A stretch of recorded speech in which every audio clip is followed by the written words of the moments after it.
Steelers fans, you could win a trip to Super Bowl 55 and a new 2021 F-150. The official truck of the Pittsburgh Steelers, sponsored by Neighborhood Ford Store. Rules and regulations are on the entry page, and remember, this contest is a twofer. Scroll down the page after you voted for the super fan of your choice and enter to win that truck. Visit FordHallOfFans.com/football. All right, welcome back to Ireland Contracting Nightly Sports Call. I want to get into more of the Big Ben talk here real quick, Pony. I want to ask you a question before we get to the phone lines, and they're jam-packed right now, so obviously a popular night here on CW. Hey, Pony, so $41 million is cap hit. He has what, 22, yep. It would be $22 million of dead money, somewhere around there.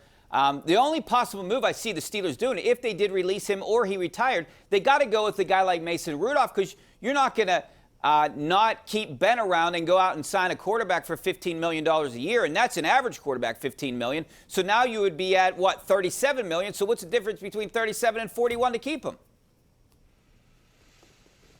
See, I would want next year to be a season in which you know for sure. Is Mason Rudolph, remember first-round grade? Richie, first rounder, even though we picked him in the third round. We think he can be a franchise quarterback. He has a good quarter against the Jets last year. What's Art Rooney say? We believe in this guy. Then he goes out and he plays a really solid Week 17. He's younger, to be honest, and you know how much I've disliked Rudolph. I've killed him. I've called him mediocre Mason. Called him a lot of bad names, actually. I don't think there's a big difference right now between Ben and Mason Rudolph. And 39 years old, I don't. 39 years old versus 25 years old. Give me younger. Give me the guy. Let's find out if he can sink or swim. If he stinks, okay, then you don't have any big cap hit. You can go into free agency and sign a guy. You can trade for an expensive quarterback. You can draft one in the first round. Hey, maybe you could do two of those three things, okay? You'd know after next year if Rudolph can play or not. That's what I'd like to see them do. And I would too. That's your only move, Pony, because that's where you save money. You pay what? Mason Rudolph a couple million a year. Now you're at $25 million for that quarterback position. It's like having a good quarterback playing. Yeah, and it frees up money. $19 million is saved that can help you retain players.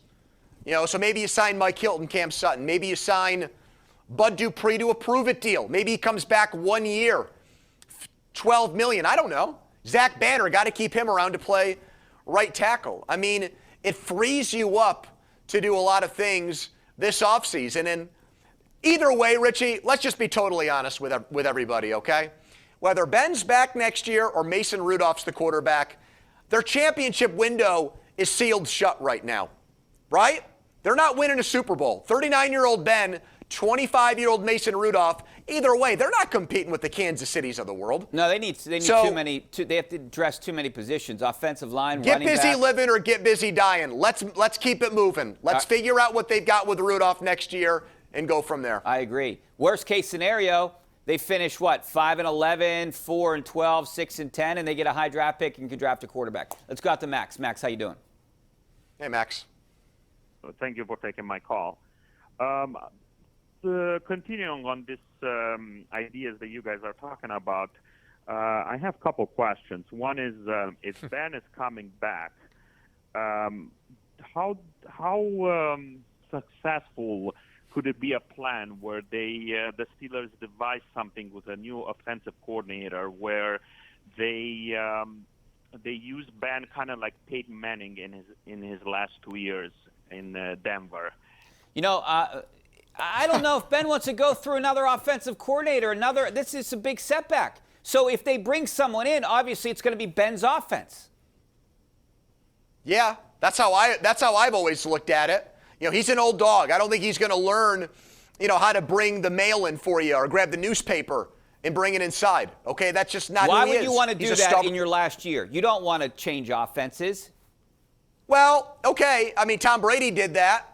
But Tom Brady went to Tampa Bay and said, here are my ideas too. And it honestly feels more like it's Brady's offense than Arians' offense. But herein lies the difference. Brady's 43. He looks like he's 28. Maybe it's Botox. Maybe it's the dyed hair. Maybe it's Giselle, the pliability. Maybe it's something else under the table that we don't know about, Richie. But either way, he looks like he can move way better than Ben. He's held up much better than Roethlisberger. So you really can't compare Ben to Brady or Breeze even, okay? He's stubborn. He's set in his ways. He wants to do it his way. You know why? Because he believes in it. He's won that way. He doesn't. You think 10 years ago he liked Todd Haley coming in here and telling him get rid of the ball fast? No. It took years for them to even really gel together. And so I don't think 1 year of a new offensive coordinator and Ben Eureka, problem solved, he's going to be much better next year. Absolutely not. There's going to be growing pains and there's going to be all kinds of battles and wars between the two. So I've got no appetite for that. I don't think there's a guy they could hire, they could bring Vince Lombardi himself back to coach this offense next year, and the Steelers would still be lucky to make the playoffs. All right, let's go out if to Ben's Bob back. in Apollo. Bob. Yes. Houston has a disgruntled quarterback. They need a head coach, and their quarterback is a franchise quarterback. Why couldn't we trade Mike Tomlin, Ben Roethlisberger, T.J. Watt, and a first-round draft pick? I love the suggestion, Bob. How about we trade Richie to CBS and I'll do the show with Jim Nantz next week? I mean, come on. It's unrealistic. No offense, Richie. Yeah, I know. Deshaun Watson makes $40 million a year. He's the second highest paid quarterback in the league. So if we're talking about cap issues with. Yeah, if you cut Ben, it's a $60 million position right now. Right? What do you mean? If you would cut Ben and somehow get Deshaun Watson here, it would be $60 million. Exactly. Bingo. Yep. And so that would be, that would be like 40% of your payroll in one guy. Hey, I'd love to have Deshaun Watson. That's something, hey, listen, that's something you could do after next year. If you cut Ben and play Mason Rudolph in 2022, you could do something like that. If maybe he's still available then. Maybe Green Bay wants to go with Jordan Love and they're ready to get rid of Aaron Rodgers. Who knows, Richie? The world will be your oyster in 2022 if you cut Ben now. Hey, Pony, we going to jump on the Jameis Winston bandwagon this year? You think? Maybe get him in here for a couple million. Well, why not? I mean, why not next year? Seriously, though. People want to joke and make fun of me. I'm asking. Well, so I'm asking the question. I'm being dead serious. I thought you were doing that just to pull my leg there and make fun of me. I'm being dead serious because you and I were going with Jameis Winston all year. Didn't happen. You could have a backup like that with Rudolph. Okay, you start with Rudolph 4 or 5 games in. Don't like what I see. Let's give Jameis a shot. Why not? Okay, maybe you hit lightning with a bottle. Maybe it's like Ryan Tannehill from Miami to Tennessee. You don't know.